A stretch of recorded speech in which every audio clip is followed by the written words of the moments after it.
Season 4, time bending. What?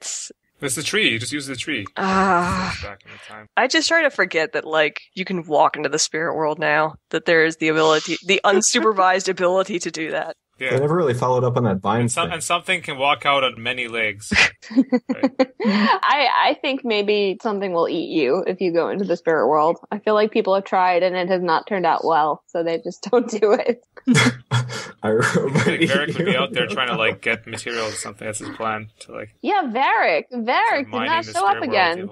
He'll be back. He's working on the monorail. Oh, yeah. Magnets, bitch. Monorail. He gets it.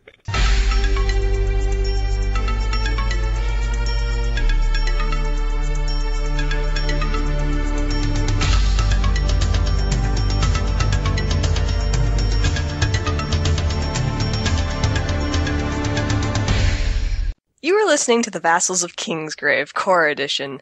This is Katie, Lady Griffin on the forums, and today I am joined by my crowd of friends. Hi, I'm Michal, otherwise known as Ink as Rain on the forums, and damn it, I can hold a bowl of poison. This is Zach, also known as Alias in the forums. This is Amin. And this is Lee. Hi, everybody. Stephanie.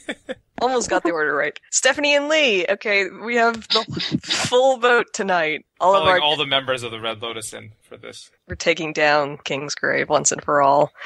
Alright, so everybody, how is that freaking finale? Just so awesome. Yes. Yeah. Well, Lee, since you spoke up first, why don't you give us your lemon cake ratings? We'll review the episode one at a time, but for the finale as a whole, give us your lemon cakes. Fuck it. I'm just gonna say 5.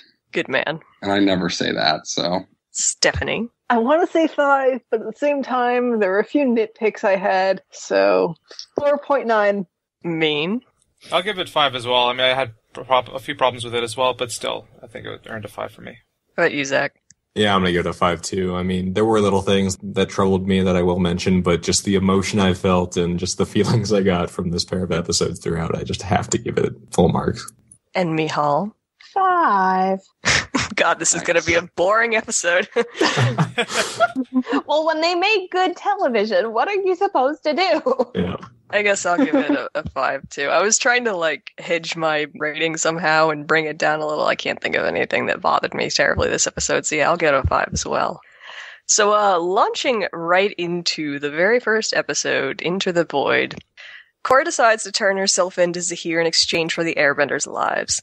Mako, and Asami go to the Northern Air Temple to make the trade-off with Guzan and Minghua, while Korra, the Beifongs, and Tongrak go to meet Zahir at Lahima's Peak. After an explosive battle in which Pili is killed, Tongrak is seemingly killed but manages to avoid death yet again.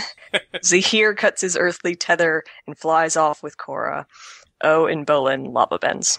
So of the two episodes, obviously, it's weird because these two don't feel terribly dissimilar to each other versus a lot of, I guess, finales we've had in the past where usually there's a quieter episode followed by the resolute episode, which is usually explosive and includes the battle. These were both tonally and action-wise very similar in that this episode had a pretty freaking awesome battle that I think wasn't as flashy as the one that went on in Venom of the Red Lotus, but I don't know, watching Korra forced to fight with her feet and the interesting limitations placed on her by having the cuffs, it was really good. It was shocking at points in its brutality. Yeah, I was also thinking, when I went, I was like, okay, so this one's going to be the quiet one, and then we're going to have the big fight. And then it was like, well, no, definitely not. I really feel like they did that probably specifically, that the last scene, it basically just bleeds into the next episode. And I like that they did that I think they treated it as a thematic whole, not just as like something that you step up through. And yeah, I think this works fantastically as a 2-part finale. It's funny because the first episode, despite being so explosive and cool to watch within just the fights and the tension all around, it still escalates further up into the next episode, which is really awesome. Yeah, there is some quiet stuff early in the episode when Korra makes her fateful decision to very maturely turn herself over to Zahir. I like that it was trying to be... I feel like Aang would have really pushed being a martyr in this situation, whereas Korra was willing to try to trick Zahir. She was like, okay, I'm going to go there, but I'm not above having a bunch of metal benders at my back to pull this thing out of the fire before things go too far. Yeah, I really like that too. She's definitely more savvy than Aang was, but I also just loved that this episode, like, the whole finale from start to finish was just, like, clever and bold, and it stayed that way, which was surprising and wonderful. This might be one of my favorite points of the episode, ham-fisted dialogue aside, is when Pali goes to tell Zahir that everything is in order, and he's meditating on his little Guru Lahima chant or whatever. And, you know, Henry Rollins he's not an accomplished voice actor, and a lot of his delivery is pretty flat, but for whatever reason, I totally believed it when he said, I thought of you every day when I was in the prison, and no more running, no more prisons from here on in. And then he has to stand up on his tiptoes to kiss his super tall girlfriend, which is adorable. Though also Henry Rollins is an asshole. Did you read that article he wrote? I did. Yeah. What? And it's bizarrely incompetent apology. That was disappointing. What? Okay. In the AV Club review for the episode, the person who does the AV Club reviews for Korra really does not like Henry Rollins' delivery. No, they do not. And so in the show notes for their review of this episode, they're like, another reason to hate Henry Rollins, and they linked an editorial he wrote about why he can't sympathize with Robin Williams because he thinks suicide is pathetic. I mean, it's horrifying, but that's I'd already read it. there. It was on the AV Club a few days ago, and it was right after Gene Simmons said something really asshole-ish about suicide. But if you want to read something that someone very uninformed wrote about depression, I can link it to you. I'm so good. Yeah, I'm good. Disappointing. I'm glad Zahir's the bad guy, or might have some kind of issues like reconciling this. Well, I keep the voice actor separate from the product. Yeah, I mean, it doesn't bleed too much in. It was just like, man, that's a bummer.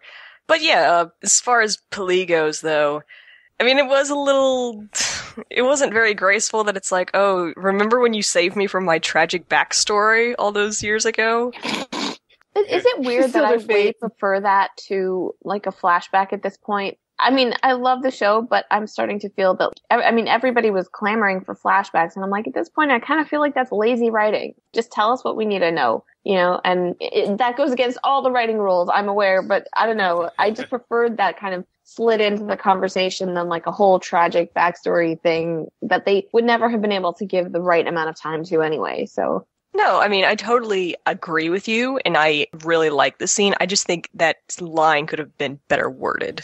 Yeah, it was pretty weak. It didn't seem to fit. It felt a little awkward, but I mean, it worked in the end, I think. It did make her a much more interesting character. The idea that she was this child soldier who was apparently liberated and then recruited into a cult, you know, which is terribly sad. And Mihal, you have some sad headcanons about... You always have sad headcanons, Mihal. Do I? Is that a thing? Yes. You posted on Tumblr that you... I know that one. I don't remember what else Lee's talking about. Maybe my dreadful Song of Ice and Fire theories, but So she actually has a headcanon. Yeah.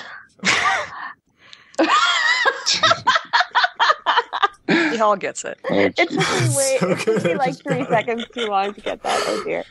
No, but my headcanon for this is like, and I'm not saying that this happened, but I just saw that scene, and when she was like, you know, when you saved me from that warlord, and I was like, I feel like Zahir saved her, and like that kind of brainwashed Pali into like loving him, and that's why they have this relationship that they've both been so like obsessively devoted to throughout their years in White Lotus prison. I don't know, whatever. That is my idea, and I'm not saying that anybody else has to accept that, but I kind of I can definitely see that.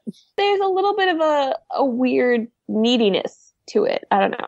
I think the implication is that he's way older than her also. Yeah. Mm-hmm. And who knows if they've even thought those characters through that deeply, but it was an interesting conversation. But I believed it was genuine, you know, whatever problematic issues are of taking a child soldier and then recruiting them into the Red Lotus.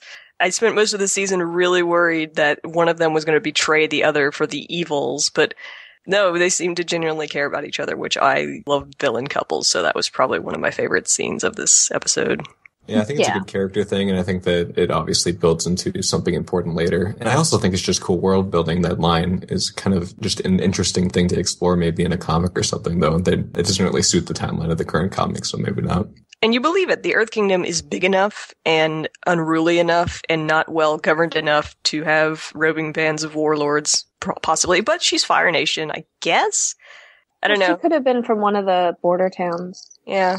all sorts of interesting ideas. I mean, we saw last season that apparently there's like still Fire Nation raiders hanging up at the North Pole who were left there after the 100 Years' War. We saw those guys in the forest. So depressing. It is. They gotta pay the bills somehow. Hey, I think it was quite relevant that she was the one who came in while he's trying to enter the void and like pulled him back there. Yeah, she is his earthly tether. She's his Katara, and he has to let her go. Okay. we can have her backstory in the Lost Years of Noah Talk. I wish. I wish there was just like a villain comic, but I don't think Breg care that much about the villains, to be honest. No, they said they care about all of the characters except for Tano. Tano! Everyone Who? loves Tano. No, what? Tano is the wolf bat captain in the first season who gets his pending taken. Oh, yeah, I liked him. He was a fan favorite.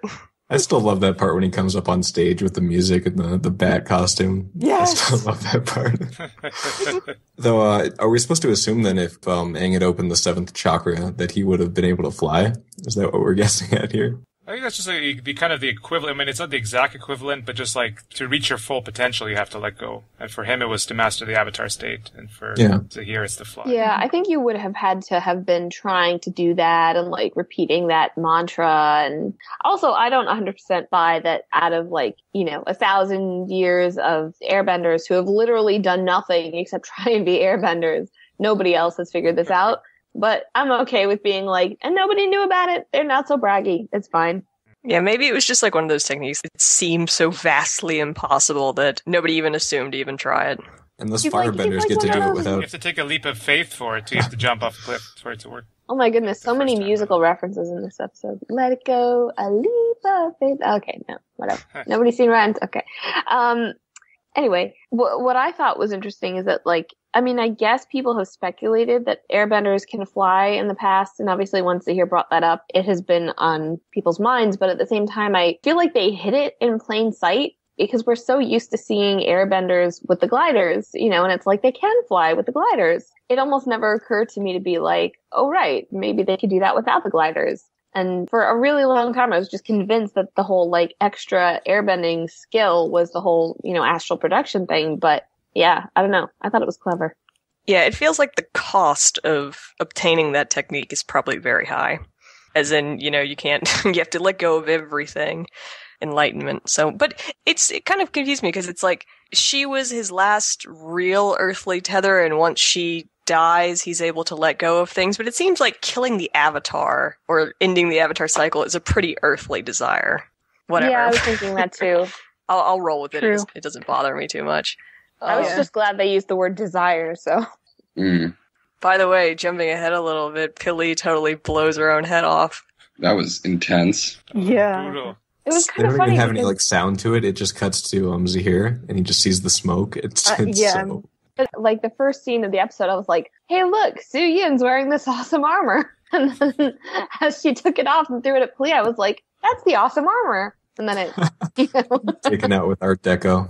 Yeah. Way to go. For just a split second, I thought it was going to be a comedic beat. Because there's this clang noise when it wraps around her head. I'm like, is she going to start jumping around and trying to pull it off? But then it was so surreal. Like, it took me a moment to really piece together, like, oh, I guess she's knocked out. Oh, no, there is nothing but pulpy meat chunks inside of that shell now. That is really gruesome in its implication. Mm-hmm. Yep. still, I don't know. I missed it for a second. I feel like there was a frame cut out, not necessarily of the explosion itself, because obviously they weren't going to show that, but the smoke was drifting so slowly and so lazily that I felt like we had missed something. I mean, I got it, but I felt like there was a skipped step somewhere in between. I don't know. You have to wonder if there maybe was a scene that they took out and kind of showed it in more gruesome detail. I mean, because when Combustion Man blew up, like that was pretty loud. I mean, it was way off screen, but as I recall, it was fairly emphatic. I feel like this was almost worse just because you actually see the seams of the metal shell start to light up before it cuts away. Yeah. At least it was quick. I really liked her. That bummed me out. Yeah, sorry, Yeah. Stephanie. It's fine. You knew it was going to happen. Yeah, her hair is all Yeah, blown out. I mean, It's so bad. You gotta wonder if, like, I guess Sue and Lynn are used to killing people gruesomely. This is all just part of their day job. Sue for sure has killed people before. She's the type. I didn't see it as like I didn't think there was any kind of moral decision there. I think she was really desperate. I think she was about to blow up Lynn. And obviously she was literally about to blow up Lynn because otherwise that thing wouldn't have killed her. Well, obviously, I mean, I'm not judging her for doing it. It was totally... No, I'm not saying you're doing that. I'm just saying, like, for me, it's almost like there's no thought process involved. It's not like I'm about to kill this person. It's just like Sure. In the moment, yeah, there's no judgment there because you're reacting and you're acting in self-defense. In the real world, if you blew someone's head off, it would change you as a person. But we're not in the real world. We're in Avatar world. But, like, one of the things that's sort of a flaw with the fact that it's a kid's show is that, like, a lot, like, people like Lynn would probably have had to have killed someone before. In the line of work, yeah. Yeah, like, this is like an early 20th century police force, if not, like, 19th century police force. Like, she probably would have just, like, beaten a random suspect to death or something else. I don't know why that's funny, but... No, I'm sure. Yeah, in a fight or something, she must have killed someone. Like, I mean, in the middle of a fight they're fighting other benders. Sometimes it's hard to incapacitate them safely. It's also part of it. I think is just coming. Like, I know we've been watching Korra for 3 seasons, but mentally, part of me is always still with Airbender, and it's always a little jarring to watch adults fight each other. Like, the seriousness of the situation gets ramped up, I think. Whereas kids, when they're fighting each other, or kids fighting adults, there's always the safety valve of, like, nothing too seriously bad is going to happen to anyone. But with adults, I feel like anybody could die at any time. Well, that was funny because that's kind of why I was not on hashtag Tenzin dies, because at the end of the day, there's so many people and children connected to this that, like, if, for example, if Tonrak had died last season, like, in the moment, I really wanted it to happen, but then I was like, but they're going to have to take Korra through serious grief and blah, blah, blah, and they're not going to do that. And the same thing with Tenzin, like, they weren't going to go to that place where they were dealing with the impact on his children and his wife and Korra, and so I agree. I feel like there is that, like, there's a rubber band around the parameters of the show. Well, that's why I thought, like, if Tenzin was going to die, it was going to be in the finale, so that at least we would have the buffer of between 2 seasons for things, like, the characters to process off screen, and then, you go into season 4 and people are still grieving, but they're not in the throes of grief. Mm-hmm. If that makes any sense. But I still was not, like, I was waiting the whole episode for him to get himself killed trying to save Korra or just keel over, because he sounded and looked terrible, and they kept saying, these air babies don't look so good, Kaya and Boomy, they're not going to make it. They kept making it seem like maybe somebody was going to just keel over on their deathbed, but alas, no. We can also safely, go ahead. No, you first, Zach. I was just going to say we can safely also go off Pabu Death Watch. I was a little worried the grandma would throw Pabu onto a hot stove for a little bit there, but no, he survived. I forgot about that scene. Yeah, what is that scarf made out of? A little interlude. Maybe it's like satin or... I think it's magic. I was thinking more like carbon fiber, but yeah, that works too. I mean... Fireworm silk. That must be just such a durable scarf. I mean, first of all, it stayed with Mako for like 10 years through all of his various adventures, but then they have this huge polar bear dog fighting over it with, I mean, granted it's Pabu, but still. It was adorable. I guess they needed a moment of levity before everything fell apart. Well, it's funny because there are a lot of those lighter moments in this episode that kind of are interspersed with all this seriousness. And sometimes it was actually like really jarring. Like we go from the scene where Korra is like barely trying to resist the going to the Avatar state. And then we transition over to the whole jailbreak sequence that's very amusing and funny. And I was like, come on, guys, hurry up. There's problem stuff going on. Jinora, you just saw what was happening. Come on. Hi, get over there. Yeah. I had the same reaction. Oh, also, I was just going to say, I think it's probably for the best they didn't kill anybody, because, like, I would rather they take seriously dealing with, like, all the trauma she would have gone through just from what did happen than them, like, have more bad things happen and then do a bad job actually deal with it, you know? So why did they keep the airbenders? Is it just, like, they had to have a plan for them or extra leverage or what? I guess it was just extra leverage because, yeah, they weren't going to give up the hostages in the event maybe Korra got away again, or... After this was all done, they were going to have the world police, Interpol coming after them. I mean, they could potentially hold on to those people for years. There's no reason to give them up now. was a creepy shot, though, and everyone else said it was obvious. I didn't think it was obvious at all. I didn't think it was obvious. I thought it was scary as shit when that happened. I didn't think it was obvious, but it made perfect sense once it was revealed. Because we hadn't seen Minghua up to that point. So while that entire fight on the mountain was going on, and while Mako was going on, I was like, okay, well, we have Zahir and Pali, and here's Gazan. So I was still on the edge of my seat waiting for Minghua to ambush them or something. It was very creepy. There was a lot of creepy shots of Minghua these 2 episodes, but that when everyone just melts and you see her in the back row, that was chill-inducing. It was so good in a terrifying way, and I think that's one of the things I really loved about this season was all the Minghua twist creepy shots. I think that they were a highlight animation-wise. Yeah, Mako and Bolin and Asami get there. They're tricked. The airbenders aren't there, but Tenzin is there. And Gazan he decides that he's going to melt down the temple to kill all 4 of them. And is it wrong that I found that really upsetting, mostly because I'm like, no, that's an architectural landmark. If I was Aang, I'd be pretty pissed. I mean, especially since Zahir is so obsessed with Guru Lahima. I mean, you'd think that he'd have a bit more respect for, his people or the place he grew up. It's like the Taliban blowing up that big Buddha statue. It's just mean and depressing. I was depressed when they flew over it and Mako is looking out the window and it's all bombed out on the top. But then just having Tenzin look back over his shoulder as it melts down the mountainside, that was like, oh no, that was... Especially like this Tenzin is just so ruined at that point that he almost can't even... Yeah. He was so hopeful all season we're going to rebuild the Air Nation. Now there goes... I guess there's only 4 major temples. Well, there goes one of them. This was the northern one, right? It was the one in Avatar that was all industrialized. Yeah. Speaking of Mako, I think that line, it must have been some fight. I don't know. I thought it was kind of uninspired. There were a few other lines throughout the finale that fell kind of for me, but... Which line?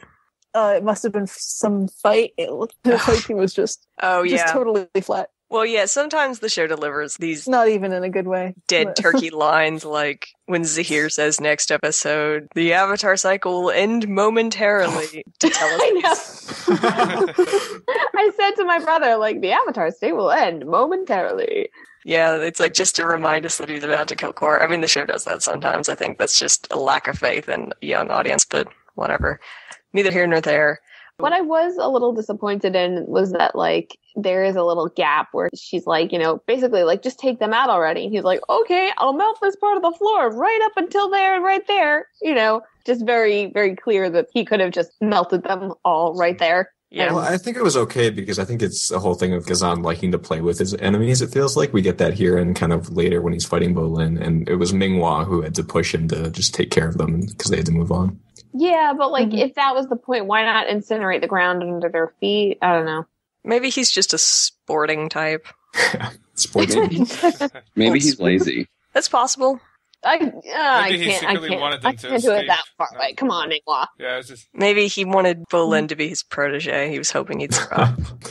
Wanted an apprentice there. Yeah, the crazy thing is lava bending is so powerful and so dangerous. I can't even fathom a way that Bolin could ever apply this without causing serious concern over accidentally killing people or doing property damage. I mean, it's just so threatening and scary. Yeah, even more than lightning, it's sort of there's no real way to use it gently.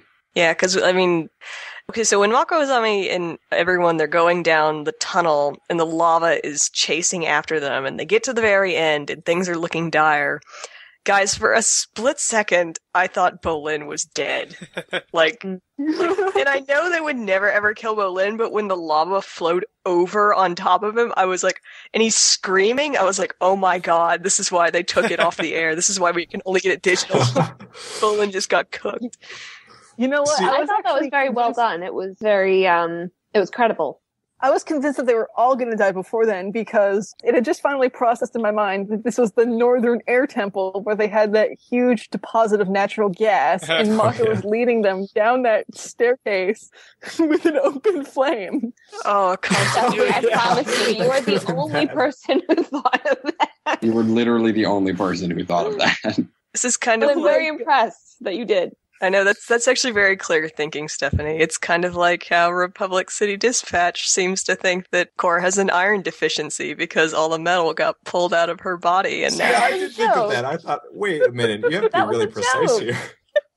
I know. I'm Okay, that is a No, because they say dumbass things, but I thought that was a joke. You know what that made me think of, though? That just made me think of X-Men 2. Yeah, when Magneto pulls the iron out of that guy's blood. Yeah, like, couldn't they all do that to people? I guess. Well, why would you want to? That's pretty evil. It is pretty evil. Yeah, wait, so my problem with the poisoning, not to jump way ahead, but just like, all it has to do is be a metal on the periodic table, and it's a metal? I guess. I don't think we're meant because, to like, that's a pretty that. big category. Wait, but, I mean, I don't know. I don't care so much about the exactitude of it, you know? It's like, okay, so it was a metallic element that was poisonous. Maybe it's mercury, maybe it's platinum. Like, It can't be platinum, though. It's like, Can they metal bend gold? that's true. Good point. Can they metal bend silver? I assume it's things that have a very high impurity or like high iron count, but mercury doesn't have that, so I don't know. It's Like, I would rather it's just like magic metallic poison than that it was like something specific. Again, not to jump ahead, but the confusing nitpicky part for me was how did Jinora know that was a metal-based poison? How did she guess that? I have that question as well. Well, I mean, I guess if she saw it. She saw it, but she couldn't. I mean, from a distance, it just looks like goo. Yeah, like Yeah, water but bending I feel even. like we're seeing it in I thought it animated was form. She's water-bended seeing poison it like. initially. Like, I mean, it looked like that would make more sense than a metal. Yeah. The only thing we can take away from this is that the Red Lotus are now the Illuminati, complete with cloaks. Yes. But yeah, jumping a little bit back, one last thing about Bolin is I did admire him in that moment because his expression is the first time I think we've gotten that expression of just grim determination from Bolin, where it's like his face sets, he knows he might die, but he has to try anyway before he flings himself into the lava. I was proud of him. Yeah, I thought that was a really strong moment. And like, again, like something that was equally telegraphed and also earned because, I mean, most of these advanced techniques, people learn in extremis, you know, like metal bending has sort of become an everyday thing, but I still think that, you know, Toph originated it because of emotion. Like there's a theme in the comics, people learn it because of emotion and blood bending, obviously. So it makes sense to me that this whole thing would come about that way. And yeah, I was super proud of Bolin. I was, you know, for once it was like all serious, you know, and then he got it. And then Kai shows up on the baby bison. Yeah, that poor bison. Okay? I was like, what the hell? Like, Naga couldn't remember in season 1 when the whole crew, like, piles on Naga, and Naga's like, nope. And then she dumps them off. I mean, later she carries them, but fine. But this poor baby bison was like... They had like, Tenzin, an adult, and 3 teenagers on this... a kid on the baby's back? No, that wouldn't have worked. His name is Lefty. We don't know why. Stupid Kai. Whatever. Speaking of stupid Kai, why couldn't he have told them what he knew on the way? Well, on the bison. Because if I remember correctly, he didn't have to... It doesn't seem like he was waiting for someone who wasn't on the bison to be there so he could tell everyone.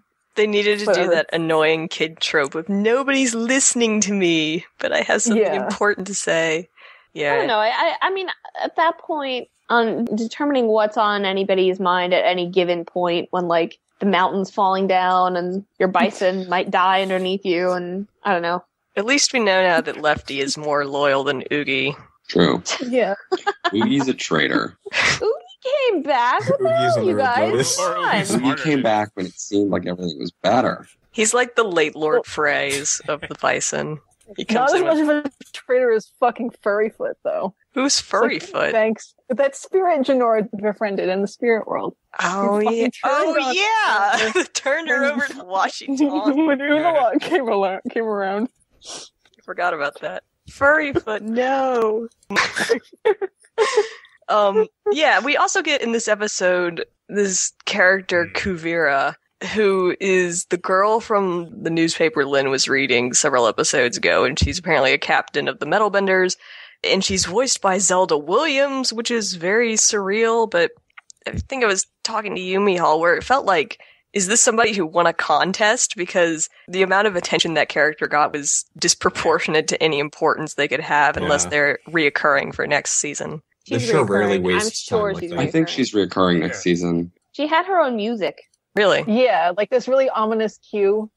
I'm convinced, this was, right after Mako had said, there must be more Red Lotus members than we thought. And I was like, it's gotta be her.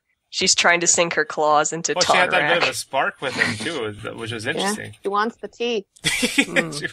The northern... That would be a very adult plot, like how to deal with Tonrak cheating on Korra's mom. Maybe she could, seduce him and then poison him secretly, in bed. She can't be, that much older than Korra, and that just makes the situation more stressful. Yeah. Doesn't mean that's going to stop him. When has that stopped the worldly leader? On Vera. Don't do that. It's gonna be a thing. Don't do that. But I do hope we see more of her. It was interesting. Yeah, if she's cool, I mean, that would be cool if she came back. I was saying, she must be playing the long game because she didn't have to save him. She could have just let him fall, unless she's playing the long game to get into their trust or something. That could be it. If she is bad news, she could be trying to worm her way into their good graces. And she did volunteer to go with them, so maybe she was trying to sabotage them from the inside. Yeah, I don't necessarily think that she's a bad guy, but I did have that thought when she was first brought up, because, again, there has to be something, because just naming her and, giving her that kind of attention, the show does not do that for no reason. And why did they take Tenzin and not her? This beat-up old guy, he should stay behind and take her. That didn't make sense. That was just... Unless they wanted to preserve her for the next season, kind of thing. But, yeah, and this wasn't a Serena Williams type of situation. It was a little bit okay, we're paying a tiny little bit more attention to this particular guard than normal, but this was hey, look at her, Close up on the face. Yeah, there's a close up. Right? Yeah. And she's the dancer, and she's in the paper, and the whole she's gonna be in next season. Yeah. Unless, I don't know, maybe Bryke just really loves Zelda Williams for whatever reason, and they gave her there was... I don't know how many of you have heard about this, but there was an interview with MetLife IGN today that mentioned... They had an interview with Bryke, and they did mention that for Book 4 that they would continue the Red Lotus storyline a little bit. Yeah, they said it was connected to Book 3. Interesting. I don't know if she's going to be Red Lotus. Already? I feel like that would be obvious, but... What did you say, Zach? I said, can they just bring the lieutenant back already? I'm ready for his plot line to recommence in Book 4. Let's do some predictions at the end for the next season. Should do that. Yeah. So anyway, are we ready to jump in? Does anyone have anything else to say about Into the Void before we jump ahead to Venom of the Lotus? Yes. Asami freed Tenzin with a hairpin. Excuse me. She's awesome. Yep, Asami gets her jollies where she can. All right, Venom of the Red Lotus? Dun, dun, dun. Let's do it. Yeah, let's do it. There's a problem with this call. Shit. Uh-oh.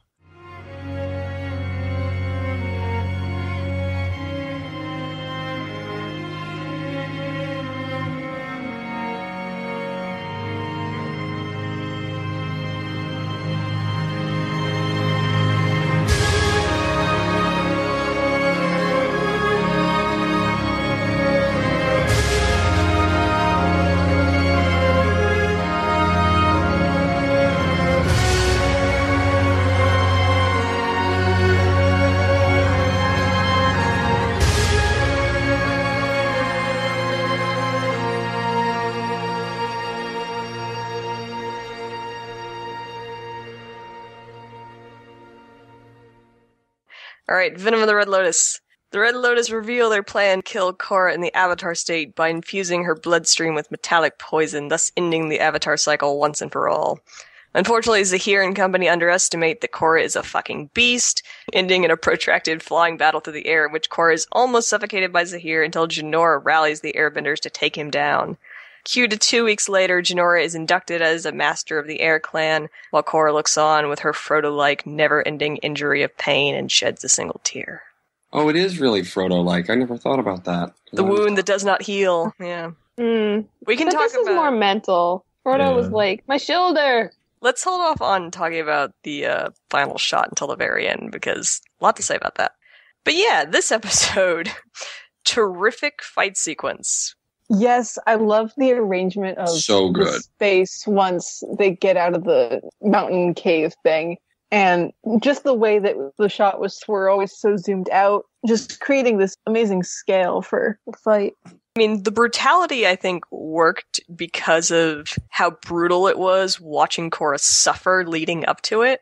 I mean, it was like twitching in my seat, like every time it zoomed in on her face, and her lips were all cracked, and she was just freaking out in the chair. Yes. I read one version that said she was trying to die before she went into the Avatar. Oh, I totally bought that. That's not what I thought at all. I just thought she was trying to resist it.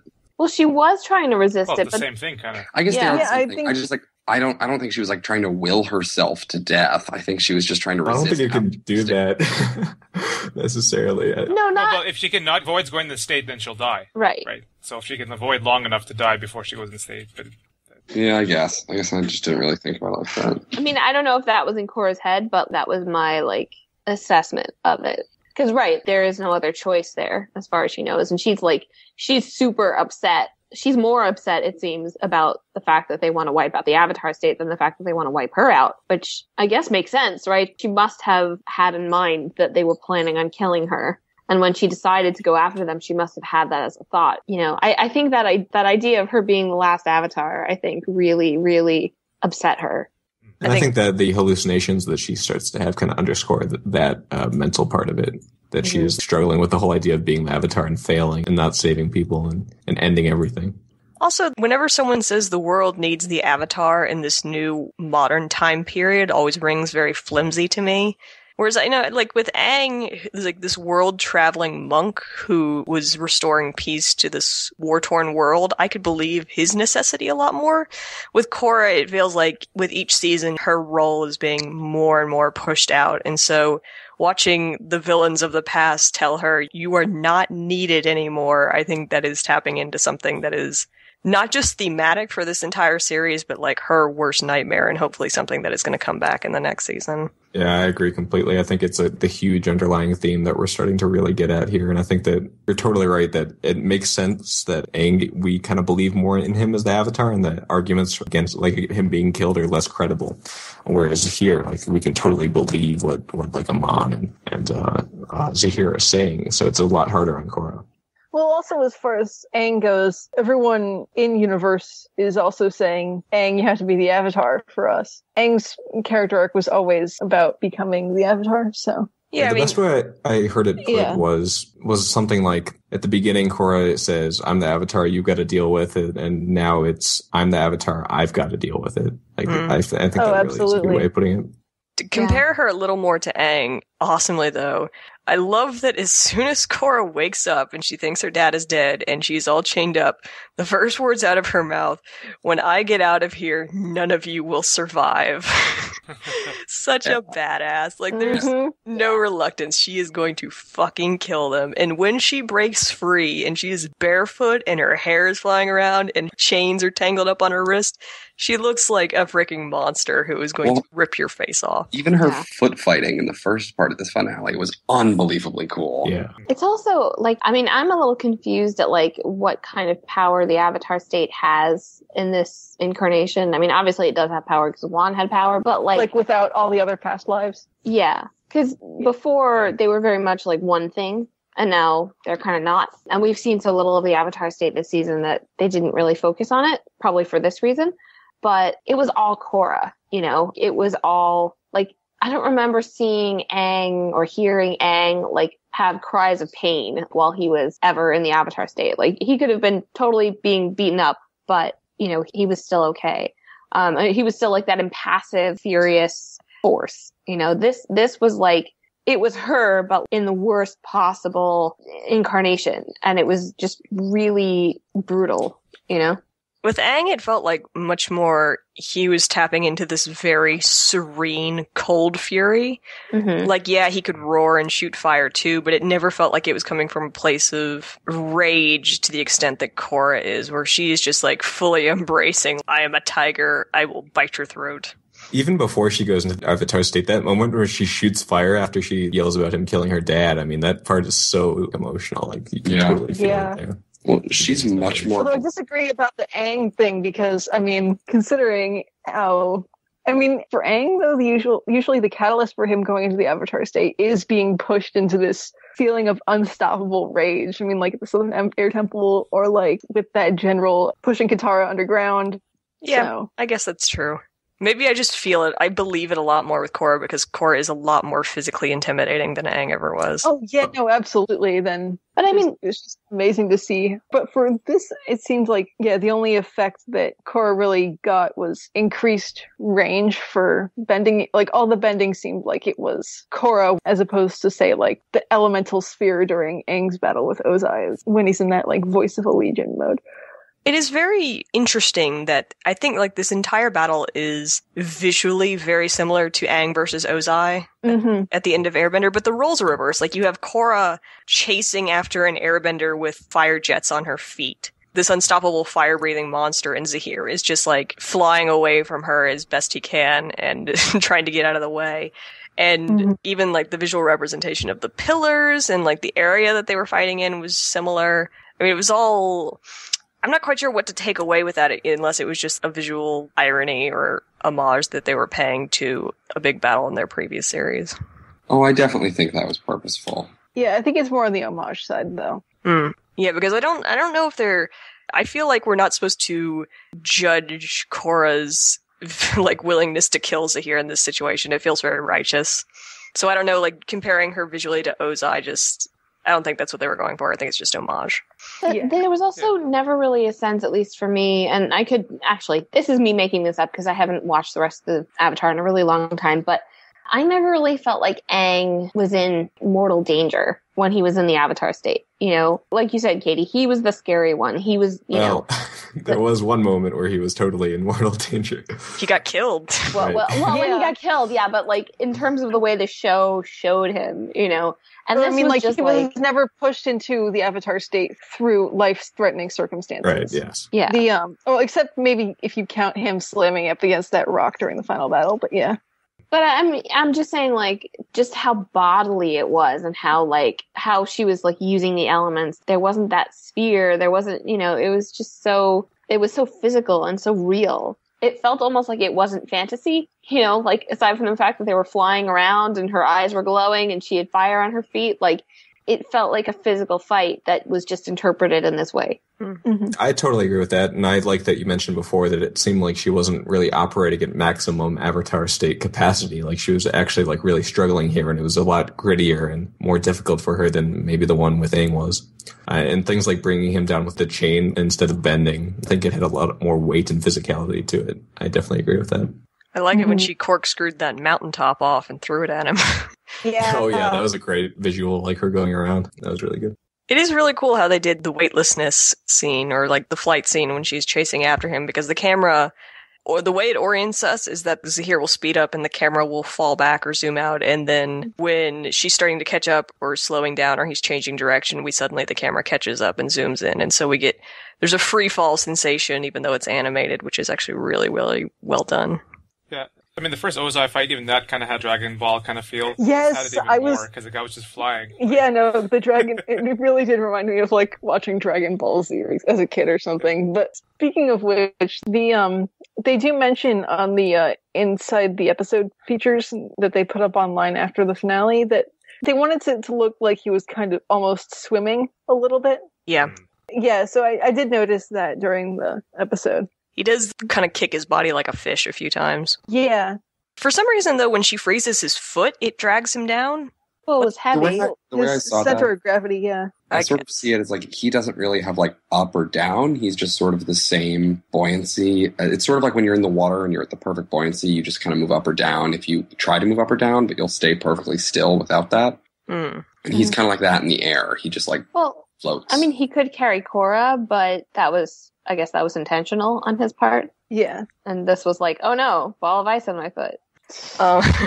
Anyway, while this intense fight is going on, we have a battle in the cave between Mako and Minghua and Gazan and Balin. Oh, I forgot to say. Are we going to forget about Asami electrifying that card? That was pretty sweet. Yeah. It was sweet. What were you going to say, Michal?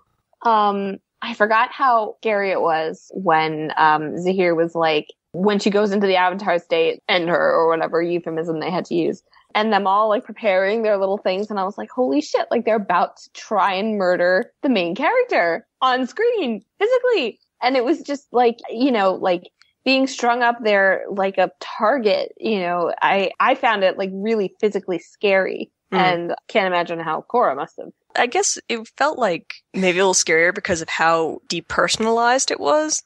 Like, I feel like Amon, because of his familial connection to the Avatar and, like, all of his baggage, like, his beef with Korra felt very dark and personal. Unalaq had personal issues, I guess, just by blood relation. Whereas Zahir is like, I don't resent you. I don't have a problem with you. I understand your grief, but you stand in the way of my political ambitions, so see you around. Mm-hmm. Yeah. Speaking of which, actually, this is the first time someone actually tries to kill the Avatar in the Avatar state. Like, the villain's explicit goal is to do that. Wasn't that what Azula, didn't she have that in mind? Well, she took advantage of that, but it wasn't like her original plan. Yeah, and I don't think she ever really knew what the consequences would be. I mean, obviously she would approve of what the consequences were, but... I guess Zhao was never trying to do that. He was just trying to chain Aang up forever and never let him out, so that doesn't count. It just baffles me, because I have had that idea in my head since the first season, and I was like, why haven't the villains been trying to do this? This is the perfect solution to the problem. Well, who knows it too, right? Yeah, it's no wonder who knows about that. And until when? Do they know in the past generations, or is it just the last generation? That's a good point. Yeah, we don't even find out about it until the beginning of season 2, so it's not a thing that we really think about, I guess, until then. But anyway, yeah, Bolin and Mako fighting in the cave against our lesser villains, per se.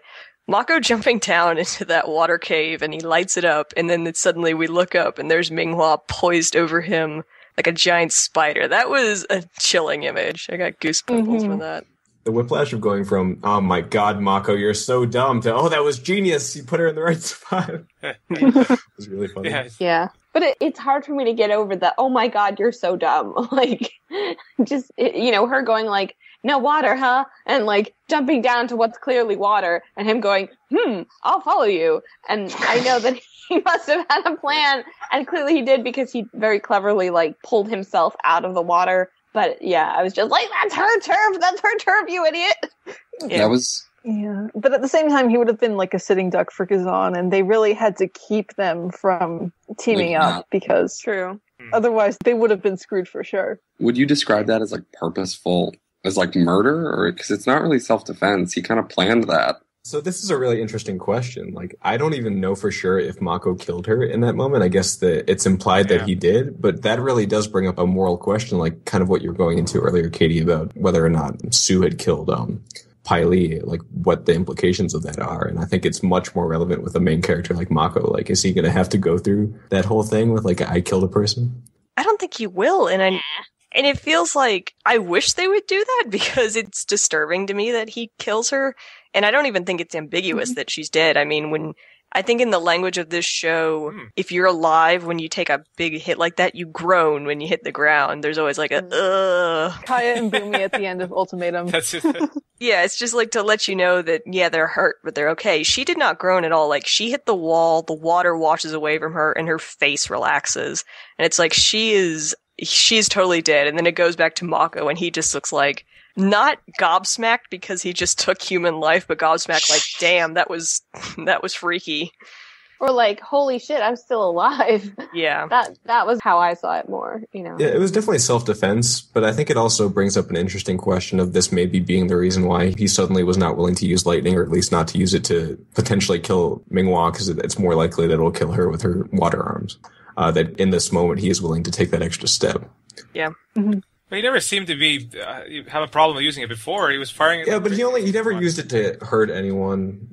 I guess with Amon. Well, he gave Amon that lightning. Like he was. Yeah, with Amon. Like, otherwise he used it to disable the truck. I don't think he can kill with his lightning. I think Mako's lightning is just like for show. It can hurt, but it doesn't. Right, it's like a stunner. Like royal family only lightning. with this amplified water thing, it could actually kill a person, I suppose. There was a whole discussion about with the water, like in the cave water and the salt in it or whatever. Yeah. Well, I think apparently that was discounted. Apparently, it doesn't have to be salt water it's to some degree conductive. I mean, but is it more like powerful if it's conductive? Like if he hit her with a volt of whatever, and it like hit her clothes and then hit her skin, like would that be the same as, oh my god, she's attached to the water? I think the water's worse, right? As long as it's conductive, right? Because it's getting it into you. That's why you can survive like a lightning. But not a toaster in the tub. Yeah. Yeah. Also, I think it was clever that he hit like the general body of water. Because like I was thinking about like when they were in that fight before they get taken. she could probably, like, if she saw it coming and her instincts seemed to be pretty good, she could probably disconnect the arm or, like, just drop it, you know? She'd just fall into the she water. was like, But she would dodge it if she aimed at her, but hitting the water Right. is like... there's, like, literally nowhere for her to go. What a smooth move, by the way, like flicking his wrist out. Yeah. Yeah. It was pretty neat. It was well done. But so Bolin She- doesn't kill she would've- anyone then. He doesn't kill anyone because Gazan kills himself. Yeah, but the Gazan thing is, I mean, like, even if she'd been alive, she got burned to death. Yeah. anyway, Yeah, that's so- but it's interesting whether or not Mako Mako killed killed her, I think. Or whether he'll feel like he did. Yeah. I don't know if the show is interested in Well, taking they that. never had Sokka go through this when he killed Yeah, Combustion Man, so... That's the thing, like Sokka, like coolly just brushes his shoulders off after that, but I do wonder with this show if that's going to be a theme, because I do think that at the very least with Korra, again, jumping ahead a little bit, it is going to be a sort of recovery after this season for her, so I wonder if Mako will be a part of that too. Yeah, no, that's a good. Well, to be fair, I don't think he even has a line after more or less that, other than like, hey, let's Oh, he's get got out a of lot to here, fight you know? Gazan. I'm not sure Mako, and I love Mako to death, but I don't think he has that level of complexity. Maybe not. I think it'd be cool, but yeah, I can totally see why they just wouldn't bother.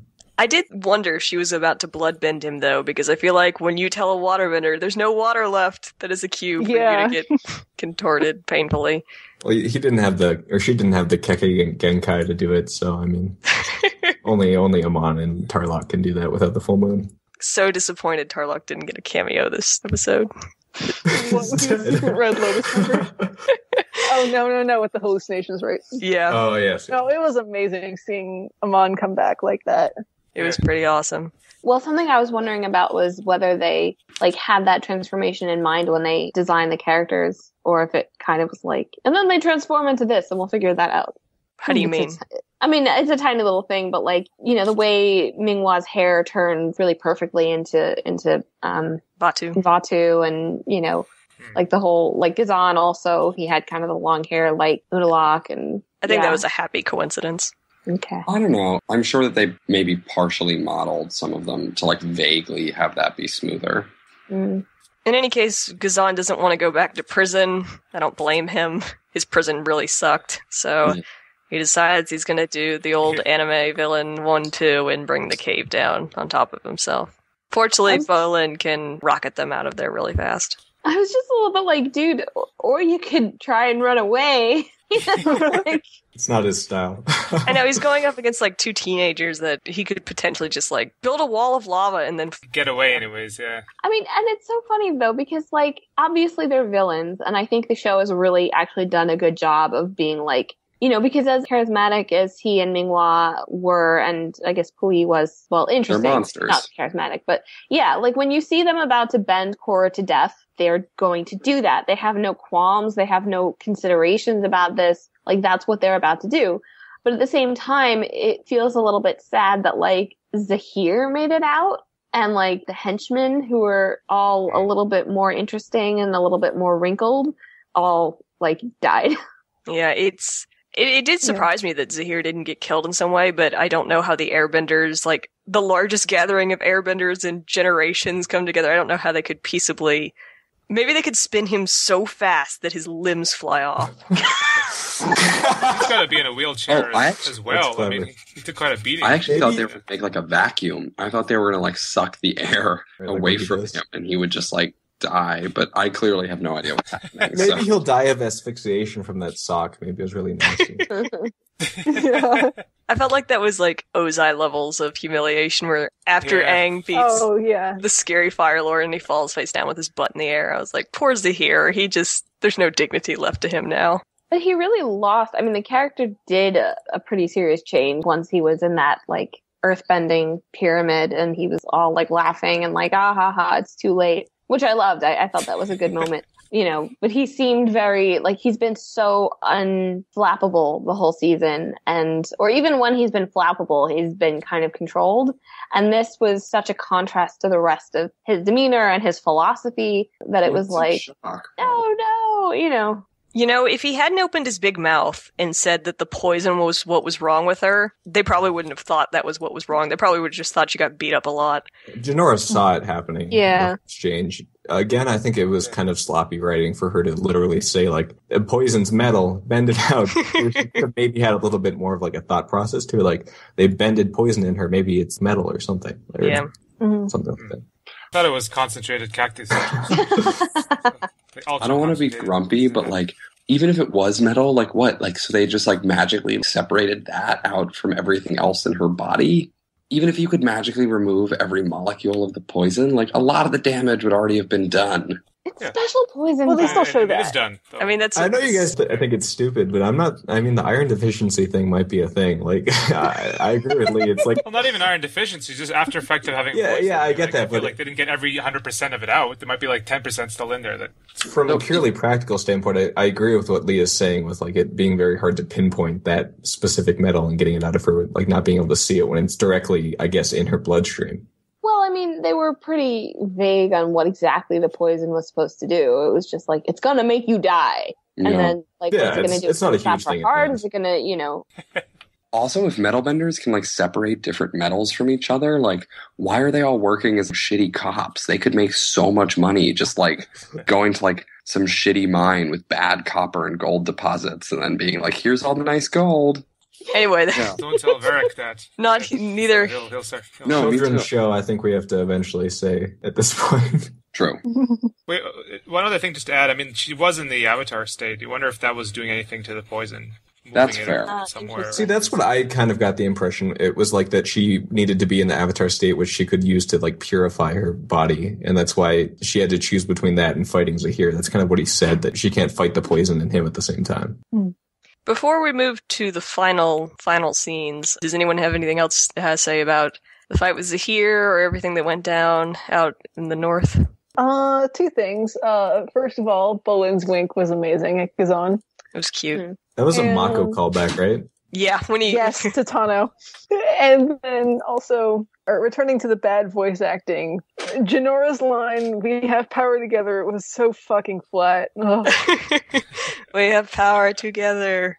I did love the way Bolin shoved Sue out of the way to get to Opal. Yeah. Yes, that too. I mean, okay, I wasn't so hot on it when we podcasted about it, but, you know, I grew to love Mako and be a wonderful Mako stan, and kind of bitter that no one will ever give Bolin as much shit for knocking Sue out of the way.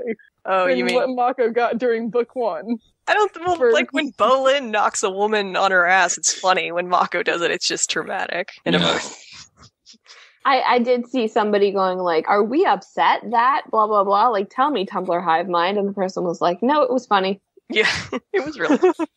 I was, you know, when Zahir, I kept wondering why the hell didn't he just like he kept toying with Korra towards the end. I guess he was trying to like when the poison was starting to get to her and he was kind of like floating by her and letting the wind knock her off the cliffs. I was reminded of big birds that knock goats off of. Yeah. No, we're not going there again.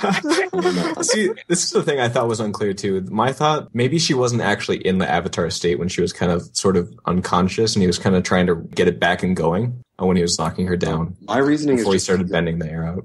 I just thought he was a jackass. That's possible too. He was Why just not all of the above? No, but I think there is something to say that he had to kind of stick around and be that annoyance, like force her to not put all of her energy into surviving. And it almost worked. I mean, it really almost worked. Yeah, I mean, the airbender thing, like, it's almost inexcusably cheesy, but the shot of Janora, like, starting that enormous air cloud and then the rest of them joining in, I was just like, yes, this is what the whole show and Avatar and everything has been like building up to in that airbender plot line, and I thought it was lovely. Yeah, people accuse this bit of Deus Ex Machina, but I think Janora that is an ex machina, so well, yeah, she's kind of got that role at this point, but I still bought it more than the thing in season 2 where she just randomly saves the day with unexplained, kind of ambiguous spirit powers. This is all Deus Ex Machina in the way that like sometimes things have to like you can't. It's not going to be something obvious like they shoot Zahir with a gun. No, that's metal bending. That would be a terrible ending, but no one would say it was a Deus Ex Machina. Well, see, I think it's earned because, like you say, Michal, it's built up. This whole like the the whole Airbender plot like was an important part of this season, and this is kind of the culmination of that. No, I'm totally agreeing. I'm sorry. Like my point is that like something has to happen, and this felt much more legitimate. Yeah, I agree with you. Yeah, it was better than the season 2 thing. Is what I'm saying. Yeah, I'm Still- really like. I'm still laughing at the image of Janora popping Zahira cap. Oh God, why can none of us draw? That would be so funny. What were you about to say, Michal? I mean, I was a little bit like, I guess, taken aback or surprised or unexpecting her to be like, we're going to create this huge whirlwind and that's going to save the day. Because I was a little bit like, what are you doing? But again, just like that whole, like, I don't care. Yes, all work together. All like use all those lines. I don't care. It's, like that's the point to me. And it works. And airbenders are always a little bit cheesy. Let's get real. They're the spiritual ones. They're the lovey-dovey ones. That's the way they work. And so, yeah. Speaking of airbenders, we're going to move on to the final scene. One more thing before, just speaking of guns, I'm glad they're not in this. Yeah. Because they could be. That could be next season. See, next season, the Red Lewis develops guns. There should definitely be an alternate ending kind of YouTube video though, where like Boomy shoots Zahir, and that's how they, And then that Imogen Heap song plays, that what you say. Yes, perfect. Well, like a tiny little thing, but when Suyin is metal bending the stuff out of Korra, the sound effect was really interesting. They have this like air gust sound effect over like a very light musical line, and I just thought that was very appropriate and intense, Another very minor side note. Did anyone notice how bulky Korra got after going to the Avatar state? Like her muscles, they seem to get bigger at that point, and especially when like at the very end when she was looking at Tanorak, they were huge. Michal was talking about that. She went Super Saiyan. He hulked out. Roid rage, yeah. I wish I was as jacked as Korra. Korra's Even awesome. normal Korra is like so muscular, but She's very muscular for a woman. But that was Bolan's sock, actually. You can see it was his sock that he rammed in. Yeah. It's Oh, gross. and speaking of Sue, I liked how when she was taking the poison out of Korra, the motions looked a lot like water bending. So Yeah. that's an example of how Yeah. Ira was like, oh yeah, look to the other elements so they can hurt you as well. I guess I wish. Yeah, that's why I was confused. I wish we'd seen some kind of example of, and maybe it would have been too telegraphed, but I don't think so, because I don't think we could have guessed this was going to happen. But like some example of Suyin bending liquid metal at some point, and I feel like that would have prepared it just enough to be like, Less annoying. yeah. And not that this was like annoying, but it was a little bit kind of like I didn't realize metal that you can't see and is, dissolving in her bloodstream. It's fine. Like I don't really have a problem with it, but I feel like it could have been prepared a little bit better. Yeah. Sorry, I'm about to have to go because my battery is dying and I'm falling asleep. But This happened. Lee, we have to all pitch in and get Lee a charger. I know. Well, it's when I'm at home, I like go to different rooms so that I'm not just like talking loudly where my parents are. You're a And then I nomad. don't have my stuff with me because I'm dumb. So give us your final thoughts on... I was just saying, I loved the ending and I love the prospect of them trying to like really grapple with mental health stuff and PTSD, et cetera, et cetera. But I am incredibly wary of whether or not they can do it well. Because it'll be hard to do. Like it's not like an easy, they're off to a good start and I have faith that they could, but I don't know that they necessarily will succeed. So I'm nervous and excited for next season. I think it helps to remember that this is not George R. R. Martin, and I have to remind myself that too, where it's like, realistically, if I was reading this story, I would want Korra to go through all the motions of PTSD and probably not return to being the Avatar, because I'm not sure that's right for her at this point, to be healthy, but I think in this series, in this cartoon, this is much more about self-empowerment, Absolutely. Yeah, I mean, I think that they will resolve it. I just mean more like, I'll be annoyed if it's like 2 episodes in and she's fine. I don't think it'll be that quick. Yeah, like I guess I'm saying, like, since they've decided to try to go for it, like I want them to do it well. So we'll see. Yeah. even if they don't really do the full thing in a way that's satisfying to a degree that we would expect maybe from a more intense, more involved kind of product, I still think it works Because in this season in particular, I think it really illustrates the low point of Korra and her suffering from this idea that's kind of been building throughout. Like, the Avatar is not needed anymore. Like, no one wants her. And it kind of comes to a head with what Tenzin says about them doing her job, kind of. Yeah, I think this season's been perfect. I just hope that they do as good a job next season. Yeah, I'm very nervous about it too. But in the end, I can be really happy about how it worked out in this season. Absolutely. You good, Lee? Yeah, I think I have to go. I'm all right. Crumbling. Thanks for dropping in. Good to see you guys. Bye. Sorry. See you later. Bye. So yeah, getting into this scene where we cut to Asami fixing Korra's hair. I actually thought the dialogue here was actually really, really masterfully done, because the whole time she's like, "You look great for an Avatar special appearance," and they're back in Republic City. And I was convinced the whole time this is like Korra getting prepared for a welcome back parade or something in her honor, or some kind of party that's for her. And then at the very, very end, after they've talked to each other, now that this bonding moment, Asami says, "Let's try to enjoy this beat for Jinora." And it's like, oh, wait, this isn't for Korra at all. This is for Jinora. Which really, I mean, good for Jinora. I mean, it was a highly emotional thing, but it felt like every part of this final 2 minutes just highlighted Korra's obsolescence or uselessness in some way. Yeah, well, that was part of my being a little bit pissed off at Tenzin. And Tenzin might be the last person that I want to be pissed off at right now, because he really almost died and I was super proud of him and all that. But like, for God's sake, dude, like, tell Korra at least, much less ask her before you're going to be like, "Oh yeah, we're taking over. Just rest, Korra. Like, you'll get better," Like, and obviously all that needs to happen, but that lack of discussion about it is like, wow, way to do this in the perfectly wrong way. He took a gerb. Although at least Raiko had the tact to bring that up after Korra was out of earshot. What will we do now that the Avatar's in a wheelchair? I was like, oh, fuck off, dude. Yeah. And also, good for Lynn for making Air Temple Island wheelchair accessible. Yeah.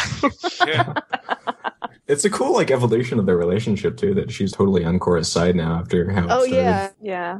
I thought that was a good moment, too, because kind of the way, with her having to comfort Korra, and it's usually been a bit like, oh my gosh, Lynn is the one who lost her bending or is having this whole emotional thing going on. I mean, I guess it was a little bit at the end of season 1, but this is obviously a lot more protracted. I mean, there are a lot of similarities between this and the end of season 1, but it ends kind of on the opposite tone, And where at the end of season 1 was almost like literally there were no questions left. Everything had been answered. Here, and this is a good thing, everything is a question, And I think this is an incredibly clever thing that kind of has everything that's been going on come into play in some way, because we get in season 1 her at this extremely low point, and then Aang shows up and makes it better. But Aang is gone. She can't help her anymore, and we established that in season 2. And we see it really coming to a head here in season 3, at the very end. I think that's an incredibly clever way to bring it all together.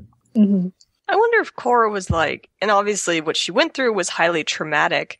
It's interesting that this particular incident was somehow more traumatic than, well, I guess, what even fucking happened at the end of season 2? But yeah, I mean, there's a moment when Tenzin says she was willing to lay down her own life in order to protect Dar's, and it cuts over to Korra and she looks away. And I wonder if that was she was willing to give herself up, but I don't know if the reality of suffering tremendously and not just losing her life, but the life of all future avatars, I don't know if she was truly mentally prepared for that reality, and now it's haunted her or scarred her in some way. Oh, absolutely. Yeah. The second time I watched this, I mean, back at the beginning of Enter the Void, when Tonraq says he'll be remembered for this for generations, it just makes it so much harder to watch, especially because, I don't think she could have prepared herself for that. It made. I mean, I'm not going to lie, it made me cry. Oh, yeah. Serious tear bending. Yeah. It was really, I think most people can relate to when you are at your lowest point and you're watching even somebody you deeply care about, watching their triumph and success play out in front of you while you feel completely incapable of feeling that triumph. It's painful. That hurts. It was so draining, the end of this episode. It was so overwhelming. I haven't felt this way probably ever watching this show or TLA. Really? It's just, well, maybe I probably would have to go back pretty far to get that. Nothing has hit me this much as this ending. I feel like I haven't felt this way since season 1, at least. Like you said, Mihal, now I feel like there's questions and the possibility of a hero who does not fully heal, which is very interesting. Well, it's superior to season 1. I mean, my question is, in season 1, it seemed the answer was that they were afraid to leave a female character in a broken state, and yet they did it here. So what's the difference? Did they learn from that they can do that? Well, I think that was also the whole just construction of it. I think they didn't want to change it after they had imagined the whole story playing out like that. And obviously they have another season to wrap this up. And I mean, in terms of cliffhangers, I had kind of been into the idea that the Red Lotus might continue or, not exactly the same story, but this is so much more of a potent cliffhanger. And I feel like people aren't treating this like the cliffhanger that it is, because to me, this is the ultimate cliffhanger. We have no idea what Korra's going to do. I mean, she barely talks, and she, the way they draw her eyes just it's chilling to me. Yeah. And I think that this is really incredible that they're willing to do this in a way that I don't know. I guess the end of season 1 was even though she lost her bending, she had triumphed more than she had objectively here, because she's not really the one who took down the Red Lotus. Yeah. This is you didn't die. Good. I felt kind of irritated, and I shouldn't be irritated with Jinora. I'm more irritated a little with her role, because it feels like 2 consecutive seasons where our protagonist had kind of her triumph stolen by this perky little kid. Hasn't Jinora heard this show is called The Legend of Korra, not The Legend of Jinora? To Jinora's credit, though, I did get massive chills when they took the hood off and she looks just like Aang, and the music swells, and it's so hopeful, and it's such a beautiful contrast when it cuts to Korra, and all of that, just those good feelings just drain out. Yeah. It's a great juxtaposition there. I think that's what really makes it. It wouldn't be the same if it was just Korra being sad. Yeah. In comparing season 1, I just want to say that I think that one of the reasons, maybe in the end, that they are willing to end with her being in the slow point, which I really love. I love that it's a more protracted and broader arc that we're going to go into in book 4. Is probably just because they knew at the point when they were storyboarding season 3 that they had a book 4. They didn't know that for book 1, so that's probably why in the end. Yeah. But I mean, it's so bittersweet seeing. I agree. I think this scene is really masterful because of Jinora's presence and because of it's yay, happy thing that I think personally, I feel like Jinora has definitely earned. But damn it, Coronation, okay? They put up this GIF of that scene, popped onto my Tumblr 2 seconds before I watched the episode. So I was just well, Tenzin doesn't die, and I'm assuming that is an Aang, so, but she does look right. I thought you said you weren't going to look at Tumblr and stuff anymore. You got to really shut down. I guess that's what you were... No, I figured the comments on my articles, that was fine. I didn't look at those. I have no sympathy for your self-sabotage. I didn't sabotaging. Okay, well, was spoilers. Michal, was this before noon your time? No. Though? Okay. I was working, okay? Because I do... You need to learn how to spoiler bin. I do remember taken aback by... I think it was Amazon that released the episodes at midnight after the switch to digital instead of noon. So I was always taken aback by all these spoilers on my Tumblr feed at 9 a.m. at Eastern time. Yeah, Stephanie and I made the joint decision when the finale came out on Amazon Prime to fork over $4 and watch it 9 hours early. It was worth it. I always buy them on Amazon because I like to always just have access to them. And I like supporting the show too. So right. I watch. And I hate ads. I hate Nick.com in general. So that's also goes into it. But yeah, I mean, I think it's great that we also see a change in the Airbending Nation. I felt genuinely touched when Tenzin said, we're going to become nomadic again, but we're not going to keep isolated. We're going to help other people and restore balance to the world. Like the Jedi. Exactly.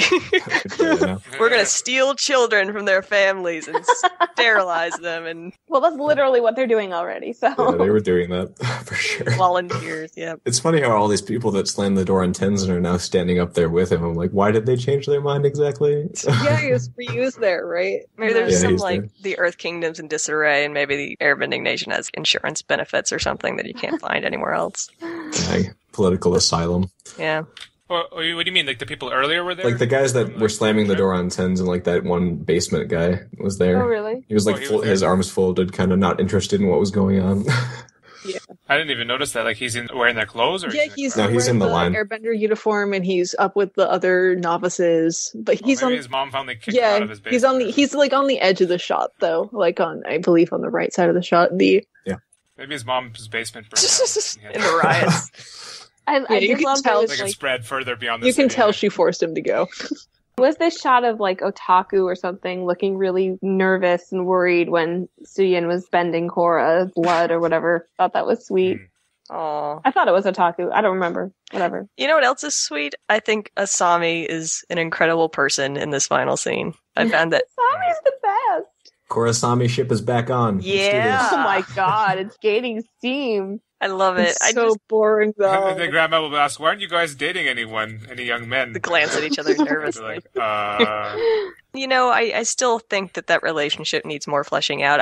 It's not enough for me for them to just share screen time. You know, I would like a few character conversations. But, you know, I did feel something when she touches Korra's hand and says, you know, I'm here if you need to talk or anything, which is sometimes just what you need. It was good. As a As a I ship, guess it's so boring, though. No, it's an awesome ship. Shut up. Just make no, Mako Korra is boring. Yeah, sorry, Stephanie. They do not get more boring than Makora. Oh no, I'm sorry. We of course have Katang. Thank you. Of course, Katang. As a either happy or sad side note, you have to assume that Tenzin, when he was getting this whole ritual thing, that Aang was the only one blowing those wind chimes. He was the only one there. Oh, God. Zach. That's so sad. In a way, it's uplifting, though, that they've come so far, I guess. Sure. Yeah, I mean, like I was talking to my brother about finale and everything, and he agreed, but he was still a little bit like, I would like a little bit of an explanation as to why the Airbenders, you know, are back. And I'm like, to me, it makes perfect sense. It's like the world was out of balance. We got harmonic convergence. We're going to get the Airbenders back. The end. I'm like, perfect. That makes, I don't know, it makes me so happy. And I just feel like thematically, again, this is where everything should go. It feels right. I guess we're not going to get a mechanics of what exactly happened. Like, we don't really need to. It doesn't really It was interest like a me. mass energy bending that happened. Yeah. It's like the Lion Turtles or whatever. It's like, do we really need, what the hell are those things in the Phantom Menace? What makes Midi-chlorians? do we really Oh, God. need? No, yeah, I hope we're done at least with the really broad spiritual stuff. I hope we're getting back to the personal. This season, I think it definitely ended that way, or is very focused in that way. And I hope we stick with that, not the season 2 really broad, like it's all about the world and stuff. I feel like season 4 we're gonna get a lot of cameos. We have Lieutenant, you better come back. we're gonna get the lieutenant. We're gonna get, there was a comic on Tumblr that had like Tano as Korra's physical therapist. He's like, I've been there. I've been depowered. I know what you're going through. He's giving We her still some don't know if private Tano ever lessons, got his finally. bending back. Presumably, she would have had to. Like, he's not a criminal, other than, you know, he rigged the matches apparently. But Yeah, you'd get it back. Yeah, predictions for next season, both serious and joking. we got to see the Fire Nation, and we got to see Old Toph. Yeah, definitely tough. And I want the old gang together. I want them in a room or a Yeah, field like, or can we whatever. have some more Katara, please? Katara's So why dead. didn't she come here? Yeah, why didn't she Just come that to her might be why. granddaughter's? Yeah, like, the best anointment? healer. They could use the best I healer. mean, why wouldn't she come to see her granddaughter? And Korra's mom came as well, right? So Korra's That's a mom. They could have gone on the same boat. Korra's mom had 2 seconds of hugging before Tonrak shoved her out of the way and said, "I'm here. Fucking Tonrak. Listen to me." that's the marriage problem right there. It's Building did- for that Guvira side story. she's going to move out and leave him, and then he'll have to seek solace. Why did Tonrak have to live? I don't understand that. I was so mad. I was so mad. He's the Highlander. Tonrak is the Highlander. Like, He I just comes completely, to I sighed so hard. I was like, they're really pulling this shit again. Oh, look, it's slow motion. Yep, there he goes over the cliff. I guess they needed him to like get her out of the Avatar state, but they could have just had like Mako or somebody do that. He was so unnecessary. And Yeah. okay, the animation on his face, I will give them a point when he thinks that she is dead. I thought that was really well drawn, but it's just like there's no emotional connection there. Like put Tenzin in there. Like have him be the one that is holding Korra when she's dying. Yeah. I mean, I have to say though, I was kind of in. impressed by the ice hook climbing thing. That was pretty cool. That was pretty. That slow motion was amazing too. Yeah, his diamond ice spear falling Yeah, apart. especially since slow motion is just a pain to animate. Oh, seriously, next season, though, I have to wonder, like, maybe just wish fulfillment on my part. I wonder if Korra is like, we're gonna cut ahead to a few months and she's gonna, like, be working in a library or something. Like, I'm just gonna be a normal person. The world literally does not need me. She tries to inhabit the life of a normal person. I'm totally expecting the scene, like, listening to the radio on the couch, eating fire flakes. Korra's gotta bulk up again, yeah. Play the Eye of the Tiger. Yeah, get back in shape. Montage. Second Rocky reference in 2 days. Rocky is a fantastic. I just listened to that podcast, by the way. It brought down the Iron Curtain, man. Yeah, Rocky saved America from the Got there Russians. before Su Yin.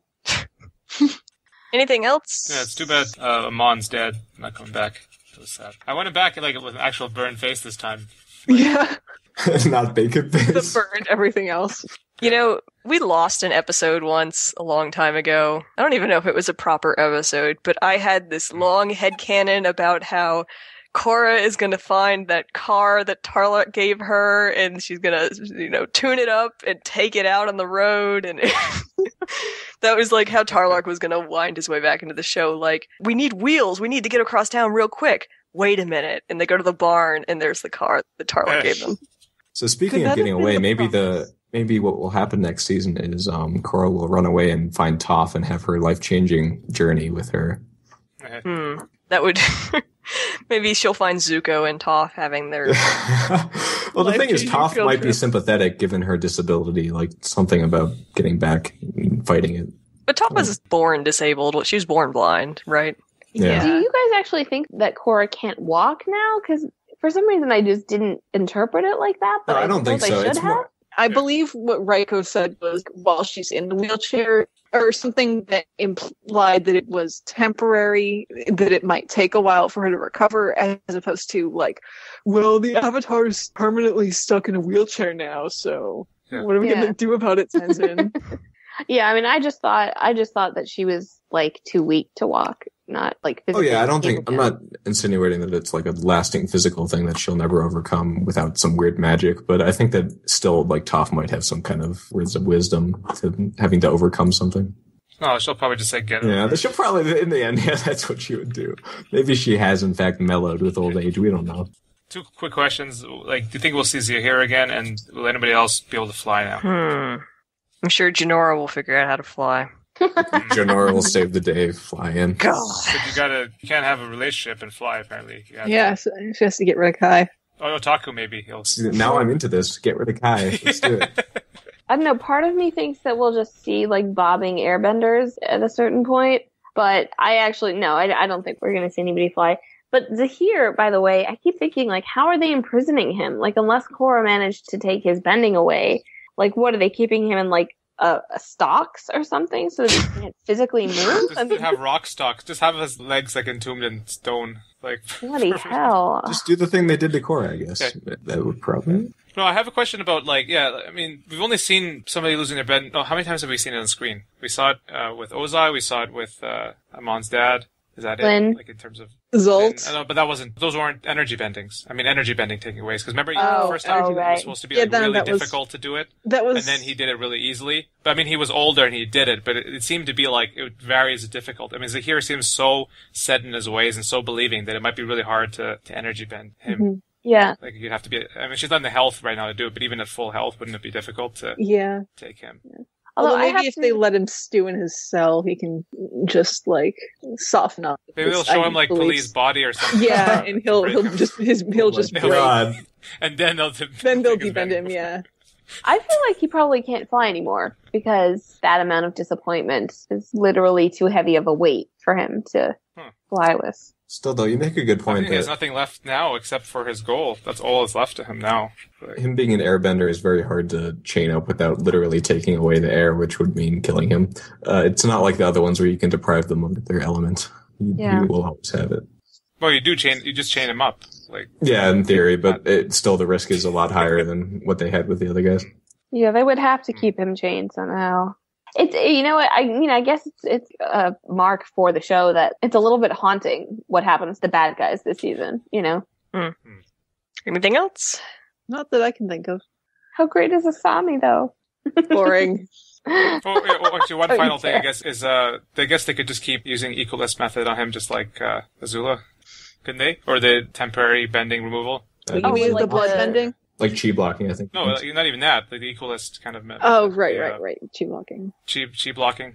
But yeah, that other method is interesting as well, but only Amon knew how to do that. Like, he probably practiced and he figured out like, how to do that. That's the story. They have to go get Amon to deal with Zahir. To recruit the bad guy to work on your side. No, I want Amon to break him out of jail and be like, hey, let's team up. It's one of those, like, well, we have a common enemy, so we should team up. Do you guys have any theories about the title? It hasn't been announced, but Oh, the title for book 4? Yeah. Oh, season 4? yeah. Kavira. No idea. Yeah. It all makes sense now. No, I mean, it's a common thing, I guess, a common thread, so... I mean, I was honestly thinking love, and I'm in a mood that would not strike me as overly saccharine, but they're probably not going to do that. I'm trying to think of stuff that could be like something that could be classified as elements, because I like this idea of like the element of change, but Platinum. yeah, platinum. I mean, Platinum. the final frontier. Nobody can bend platinum. We've heard that several times already. I got nothing. They said in that IGN interview that they're going to be kind of tight-lipped about season 4. Yeah, I mean, well, it should be out relatively soon because it's in post now. That's it. I'm not ready. Oh, really? Yeah. That'd be awesome. Get it out. Yeah, I'm not ready for the show to be over either. Oh, God. And this might be the end forever. Oh, my God. Yeah. I love this show. We'll just have the comics left. Not good enough for me. Speaking of comics, we have a comic to review. I know, I forgot about that. I still haven't read it. I haven't either. Me neither. Oh, my God. Sorry, I mean. Sorry, Dad. What?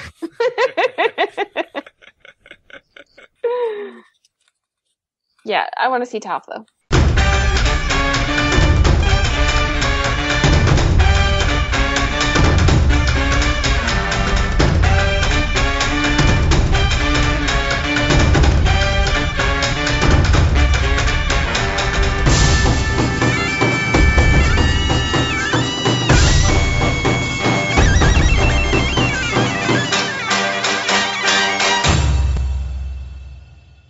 Okay, so we're done right. for like another that's it, half yeah. a year. Ah, I know.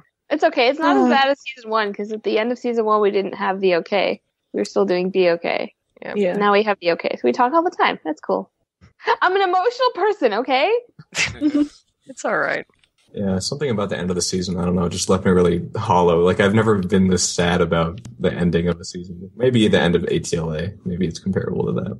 Like you feel a sense of grief that it's over, or like, Yeah. Just the way it ended, it's overwhelming. I don't know. I don't want it to end with the next book, but I want to see what happens so bad.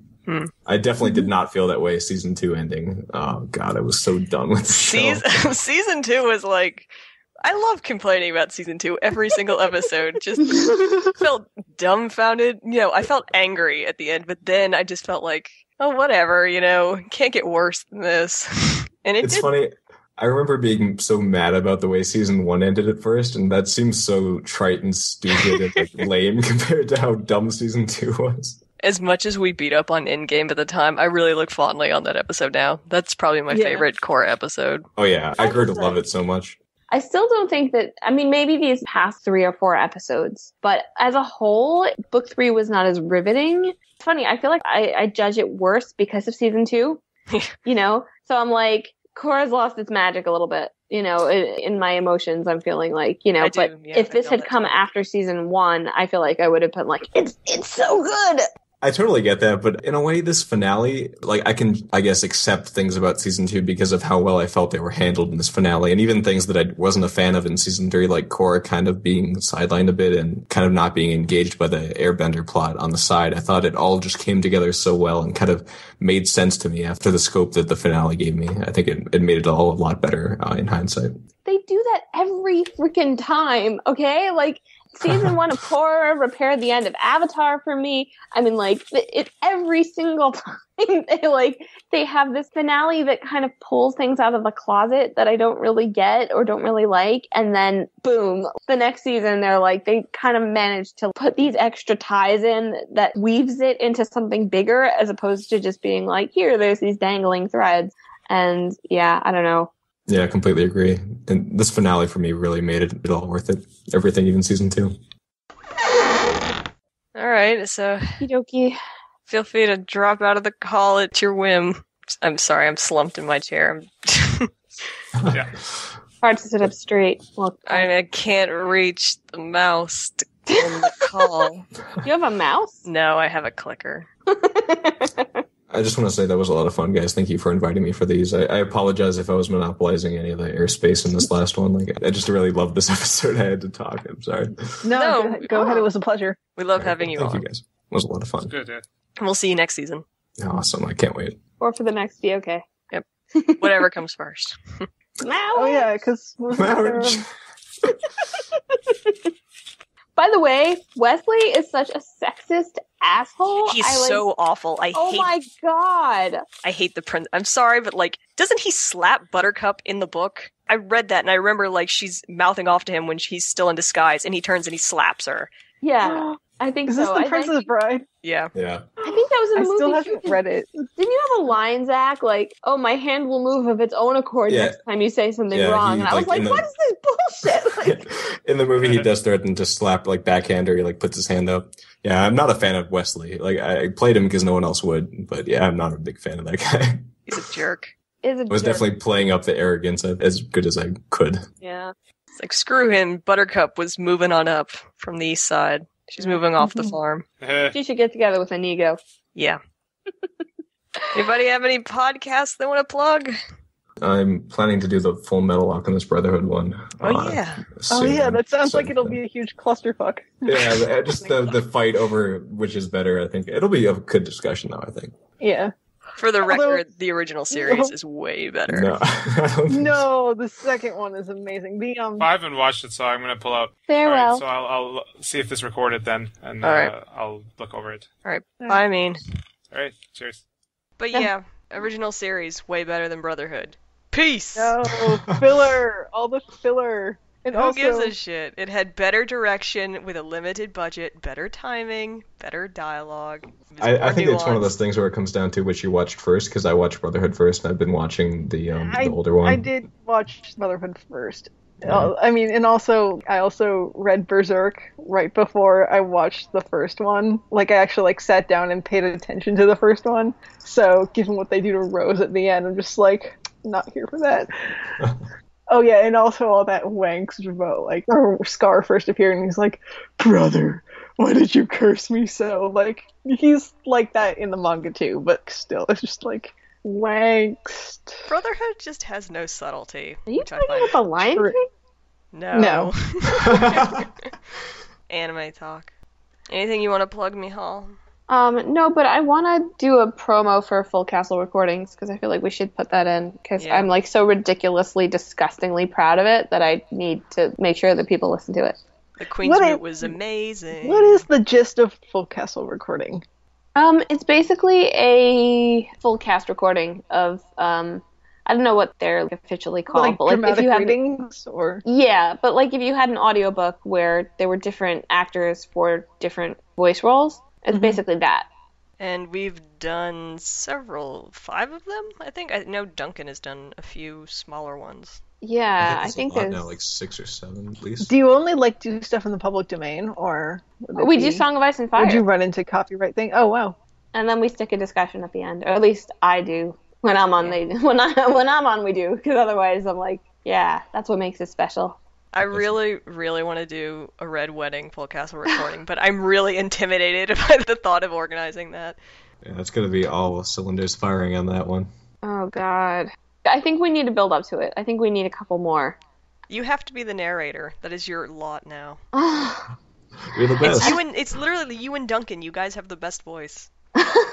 Bina also. I mean, I actually love doing the narrator, but there are some times when I want to Do something else. Yeah. Your Miracle Max is easily top 3 all voices of everything so far. Thank you. Wait till you hear my Queen of Thorns. Well, if you don't want to do narrator for Red Wedding, I can try to get Duncan to be the narrator then. I mean, I would do it. It's just so intense and so like I'm still not over it. I'm still not okay. I mean, I did think what he did for the horn was just a stroke of genius. That made the whole thing, I thought. Yeah, he's the master editor for those for sure. And He knows what's Katie. going on. I've done one. Yeah, But yours it is was really so good too. good though. The It wasn't Jamie. like as dramatic because there wasn't that like the sound effects were more background, to build it up. But it did it really, really well. I mean, Oh, it's thank so you. hard to do those, like getting all the sound effects like online, like finding the right thing. It takes must be a forever. pain. And then like, I don't know how other people do it, but I do it in like the most. This is not a correct thing to say, but I do like the most ghetto version possible, where like I crank the volume up on my computer, and then I record it on the internal sound drive, and then like I convert it through Zamzar, which is a limited convert site. Oh and my then- gosh. Like it's like a 5-step process, and I'm like, I'm sure there's a better way to do this. Zamzar is pretty good for like small files though. Yeah, I You need use to do them in bulk. for that kind of conversion stuff. I use like whatever I can find, hoping it's not malware or something that doesn't. Yeah. I do have the like every time I'm looking for free software, I do have like that heart in my throat sensation of like, is this the click that's gonna do me in? All those pop-ups start coming. Oh god, Yeah. what have I done? Like there's all these naked butts on the screen. I'm like, got it, get out, get out. All right. Anything else? No, I'm good. Not really. All right, I'm stalling because I don't want to hang up. This happened Aw. last I'm year so too. sorry, Katie. It's okay. It's over. It'll be okay. It'll be okay. Everything will be all right. I see what you did there, Miho. All right. Good night, everybody. Good night. Good night. Bye. Bye, Korra forever. Korra Yes. forever. Didn't we do something stupid at the end of last year? Like, We hung on to the call for a good hour after it was over. but I don't didn't we, remember. For the book two thing. Finale. didn't we say something? You screamed harmonic convergence, and then we all screamed harmonic convergence. Oh yeah. We have no such battle cry this time. Oh. Chaos is a ladder. Oh, Like we when- should say the mantra. What is the mantra? Oh, fuck, hang on, it's my notes. Enter the void. Let go your earthly tether into the void, empty and become wind. Should we One say at it? Like, okay. Let Hang go on. your Go earthly, your earthly earthly tether. Hang on, tether. hang on, let me try and find the whole thing. Shut up. That was the Miracle Max Can coming someone in. like Yeah. put this into the instant message Because we can't thing? remember. Okay, here it is. Okay. Let go your earthly tether. I Hang don't know if on. this is working. I almost said we band of brothers into the He void. said that. I Oh know, my it was god, like, that was a really lame line, I think. The whole band of brothers and anarchy. like, why the fuck Yeah. is he quoting St. Crispin's Day? Into the void, empty and become wind. Okay. Everyone together. 3, Okay. 2, Two. 1. Let go Let your go your your earthly earthly tether tether into the Enter the void. void. Empty and Become wind. I Very feel well synced. enlightened. You know what I hope? I hope that Littlefinger, when he meets his downfall and he's raving about Chaos's ladder, I hope Sansa just sticks a sock in his mouth, just like Bolin. That is my wish, and that is the That- final. Would be excellent. That is the final note of the evening. Good Everyone, night, we band of brothers. go make wind. Is the moral of this book? I don't know. I'm Yeah. tired. All Good right. night. Seems legit. Works for me. Bye. Bye. Night. Bye. Bye. Bye. Bye. Bye. Bye. Bye. Bye. Bye. Bye.